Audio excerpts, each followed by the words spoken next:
So Scab over at ChoirBoyz Outdoors issued a Trystick challenge to any channel that wanted to participate. Because it's been some time since I've knocked out a Trystick, I thought this would be a really fun thing to do and to join in on. So Scab, this is for you.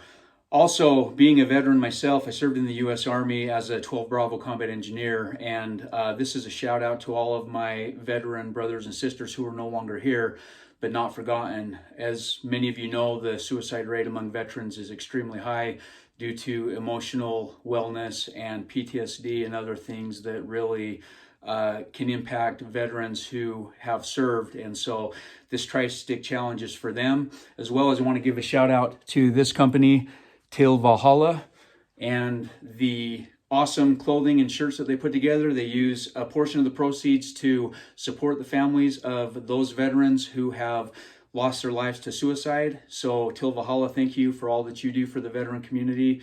Should probably say the knife I've chosen to use is my NKD Corpy 85. Just a very simple Bushcraft Scandinavian designed knife, no finger guard. Thank you, Scab, for this challenge. And without further ado, let's get started. Okay, so here I have my piece of river willow. I'm just going to go ahead and use my NKD Corpy and shorten the stick with a series of beaver chews.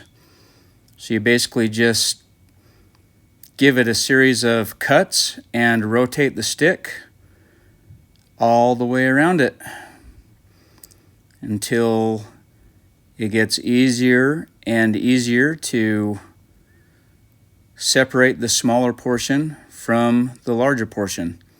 It helps having a Scandinavian ground knife edge to manage the wood carving. That's the edge that I prefer the best for woodworking, is a Scandinavian edge. And then once it gets to the point of going through, you can just kind of twist it.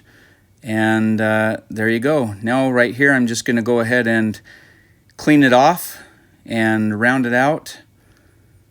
Just kind of smooth the end into a dome or a knob. And just little tiny wood chips, little whittles, going all the way around it until it feels nice and smooth. And then just kind of beveling the edges right here with the knife with a lot of care. Anytime you're cutting toward yourself, you always risk getting cut, so you just want to always be careful. But if you are familiar with doing this, it's not that bad, but you always still want to be careful. And there it is, all cleaned off and rounded. Okay. This next cut is just the simple V-notch, which is just a series of 45-degree cuts on both sides of the V. And you just want to kind of go until you're kind of in the center of the stick. This is very green willow, so it's easy to carve, but you'll see as the Trystick goes on that the last notch with green wood had a little bit of difficulty. But you just keep going back and forth to get it about as wide as the stick diameter, and clean it out, and there is the V-notch right there. So this next notch is the pot hanger notch, and I always start by just cutting a fairly deep X, just by rocking the knife blade back and forth, and really helps to begin the carving of this notch. And then you basically carve each side of the X up toward the point where the pot hanger hook is. And you just widen that out. Here I am, just going back and forth, cleaning it out, getting it to the desired depth. One thing about the pot hanger too is you want to make sure that you get the hook nice and deep so that when you hang the bell in the pot hook, you can lift it up and out and pretty much can give it a twist fairly aggressively without the bell coming out of the hook. You definitely wouldn't want to have your bail fall out of the pot hanger hook lifting a hot pot of liquid or food off of the fire and having it spill on you or everywhere else. So here I am now, is just going to kind of deepen the hook after getting it cleaned out, giving it a nice area for the bail to recess within the hook of this notch. And again, having a nice Scandinavian ground knife with a constant belly and a nice point allows you to kind of get in there and clean that out very nicely. And that's the pot hanger hook.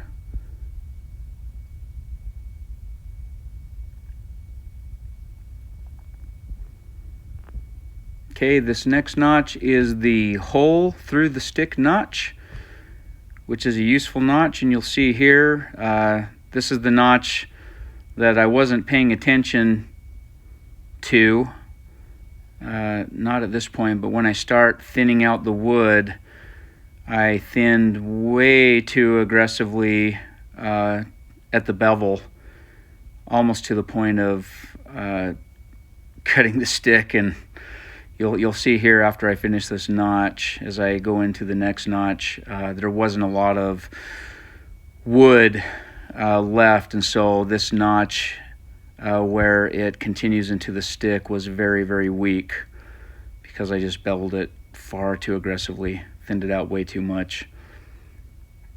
But hey, that's the good thing about these Trysticks, is it gives you the opportunity to just continue to refine these skills. Honestly, I haven't done a Trystick for quite some time, so this was a fun little contest and a shout out to everybody to post a video of carving a Trystick and these notches. The one notch that I did fail to perform along with some others, but one that is a very common and familiar notch is the 7 notch. And that's pretty much just looks like a 7 if you look at it from the way that it's carved. It basically has a 90-degree edge, and then you just carve the bevel up to the 90 degree to form the 7. So here I am kind of still finishing this notch here, understanding right here that stick is very weak, so I was trying to be very careful to finish this notch without breaking it.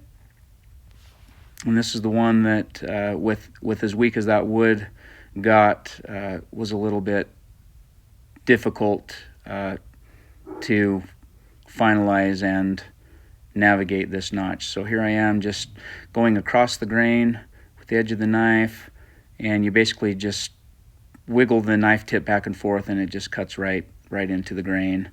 You want to be careful here that your hand doesn't slide up the blade, so with these little knives, you just always make sure that the pommel of the knife is pushed into my palm. And I prefer to have a knife without a hand guard most of the time. There are some knives, more when I get in the realm of like tactical or big survival knives that do have guards, but for simple bushcraft and bushcrafting in general, I tend to prefer not having a large finger guard. Now here I am just kind of digging out the center of the hole on both sides, and you can see the stick is just hanging by a thread because of how aggressively I cut it down. If I were to get timed on this to have this notch finished in a minute with this thick of a diameter, yeah, I've got some work to do. But hey, that's why it's called a Trystick, because you can try and try and try. The notches that you may seem to struggle with a little bit more than others, then practice, practice, practice. I really don't use this notch a whole lot in the stuff that I do. outdoors. I don't really have a tendency to thread anything through wood. It's a lot easier if I'm making like a bow for a bow drill set, just to cut other types of notches for attaching the cordage.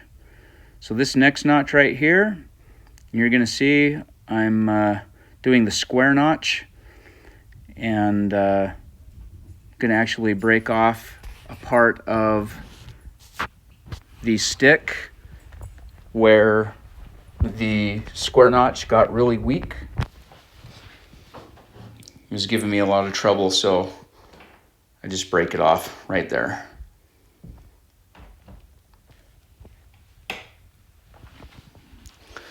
So I'm just going to finish the square notch and clean it out, both sides, just cut down, and then take the edge of the blade and just cut it out toward each edge of the square.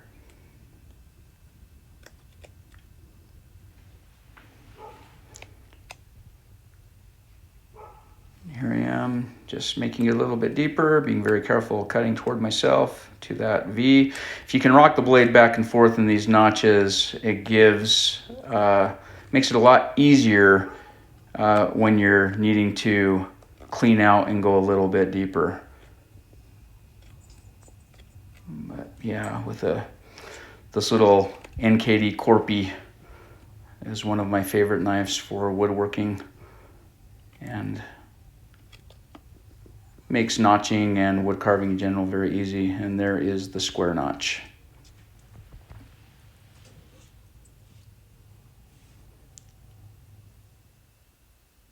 Okay, this next notch is what I call the spindle. I'm sure it probably has some other correct term for this notch. But pretty much what I'm doing is scoring, and on each end give myself approximately 1.5 to 2 inches, and I just score it to kind of give me some general depth to start with. And then this notch is for lessening the diameter of the stick, and you can clean it out. This is great for if you need to wind things or wrap things around it. You can lessen the diameter here, and then actually once you get the diameter that you desire, you can actually cut the other tip off if you're wanting to make like an improvised tent pole, or if you need some type of pole that can fit within a grommet. This type of notch is useful for thinning out the diameter of the stick so that you can have the strength of the stick but lessen the diameter in the event that you need to have the stick rest within something like a grommet. So right now I'm just kind of going back and forth from between the areas that I scored, making sure that it cleans out.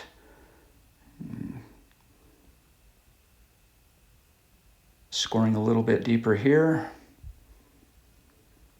Turning the stick and then cleaning out toward that score, and just paying attention that the diameter is looking fairly consistent as I clean out the notch and rotate the stick. You can also do this if you're, instead of keeping it round to lessen the diameter, you can lessen the diameter and then square it off so that it's pretty much a reduced diameter square peg notch versus just a reduced diameter notch, or a spindle notch is what I call it. And here I am just going back and forth, cleaning it out, scoring a little bit more just to go around to make it nice and 90 degreed, and then just doing some fine detail work there on both sides. To clean that notch out. And making sure the diameter stays very consistent, or as consistent as possible.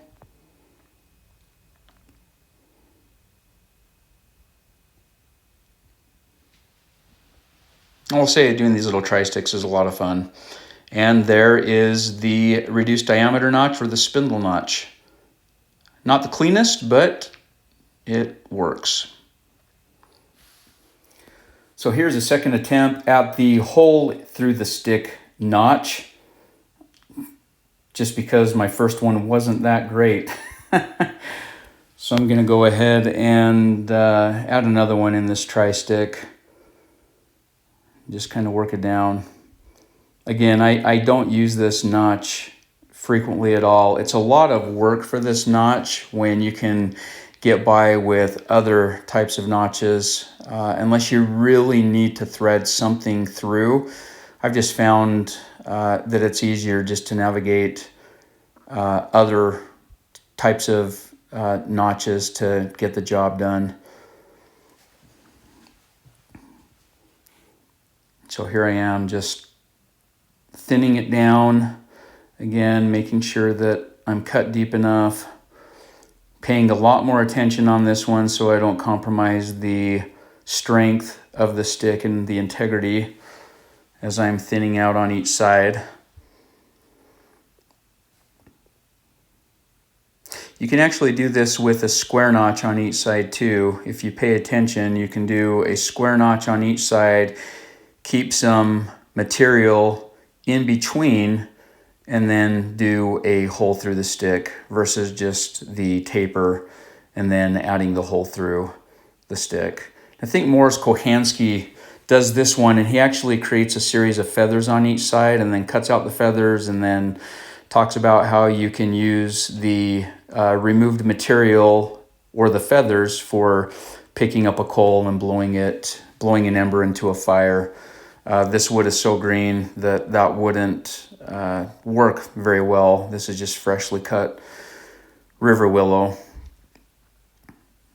And so I'm not really concerned about saving any of the material, just wanting to get the taper and the structure right so that when I put the hole through the stick and complete this notch, that the rest of the stick on the protruding out from the notch is strong enough to continue this tri-stick without breaking, where the taper of the hole through the stick notch ends. So here I am just kind of cleaning it out again.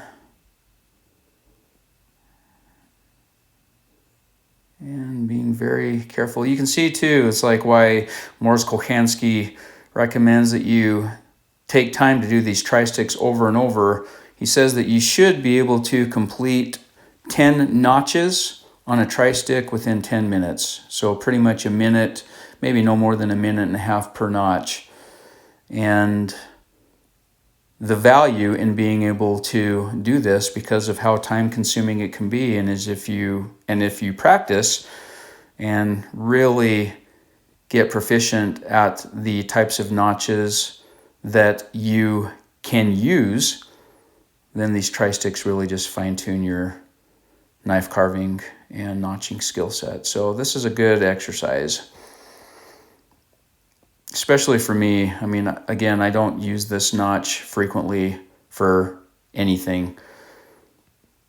And as such, you can see that it is one that's a little bit more of a struggle for me because I am not as quick in performing this. And definitely as I rock the tip back and forth across the grain to get to the hole, my holes aren't the cleanest either. They're not like a really nice square, and you're not going to get that with really green wood for the most part too, as you kind of pry stuff out, because it has a tendency to want to tear versus split out, but it still works.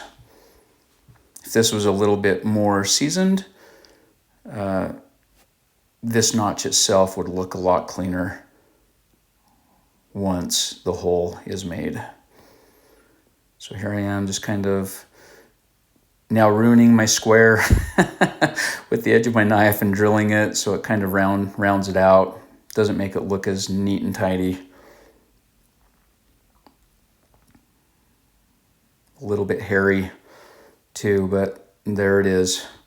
There's the square hole through the stick notch with a lot more integrity because I left more material.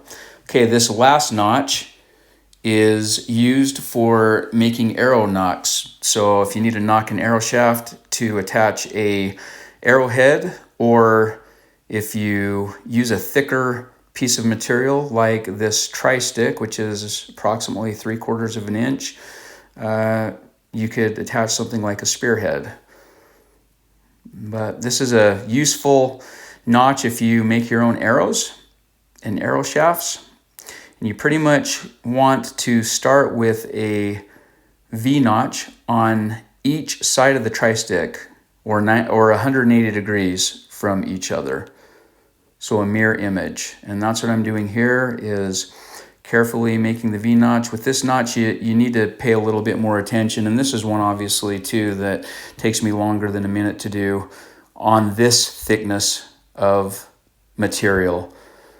I don't generally use this notch at all with material this thick. If you're going to be using arrow shafts, it's going to be much smaller diameter and a lot easier, and you're going to have your wood seasoned. It's not going to be green. You're going to, have already taken the time to season the wood and to straighten the shaft using heat and fire so that your arrow shaft is nice and thick. But this Trystick is a really great way, especially with the thicker material, to make the notch work without having any breakouts. And that's where it's difficult using thicker material for me.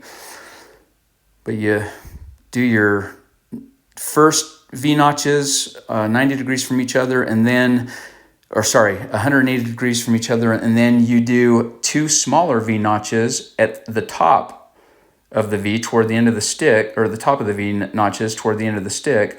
And these are going to be your little V notches that are also 180 degrees from each other, but 90 degrees to the initial V notches carved in the stick. And this is so that when you split out, you don't continue to split up the shaft if you are working with an arrow shaft. So pretend that this stick was still maybe, 3 feet long, where I'm adding these 90 degrees. The Trystick piece is the part that's going to break out, and what would remain would be the arrow shaft with a really nice nock for inserting an arrowhead and attaching an arrowhead. So these are just the little V-notches again on each side. What you're going to find here, and you'll see, is I've got to kind of start the split out with the knife because the wood is so green. And so that's what I'm doing here, is just kind of rocking the blade back and forth where the split out needs to take place to kind of give it a little bit of help to get the grain to start splitting. And basically just rock the knife and give it a little bit of pressure to get it to begin the split toward the grain.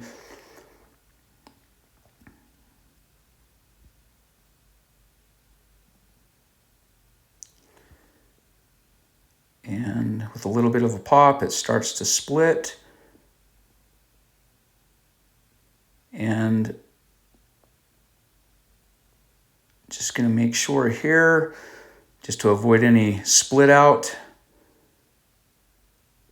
Okay, and there it is right there. Got the first split. Now, if this was seasoned, you'd almost hear a little bit of a pop, but right here, I'm just kind of helping it split out to the other smaller V-notches and then trying to break it out here. And this is where it is really hard to work with green wood, because green wood does not want to break. It wants to mostly bend.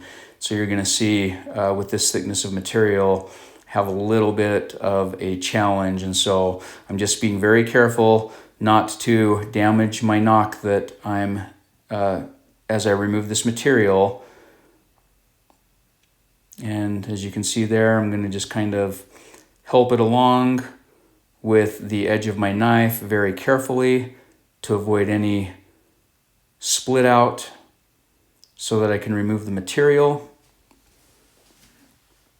I'm going to kind of try to pull that out. Again, this green wood was something else. And then it's going to require, once I get this attached, I'm going to have to do a little bit of cleanup work. That's what I'm doing right here. I'm just going to kind of stick the tip of my knife in there very carefully and wiggle the tip to the grain to just really help and loosen that, so that I can then remove the material and the Trystick portion and leave the notch. There we go. Now that's a really ugly notch, but I had no split out and it just requires a little bit of cleaning up. So that's what I'm doing here. Just cleaning up all the little slivers and threads, clean out that notch. And if that was a nice, 4.5, 5 foot section, there is the notch. Thanks again, Scab, for the challenge, and hope you all have a great day.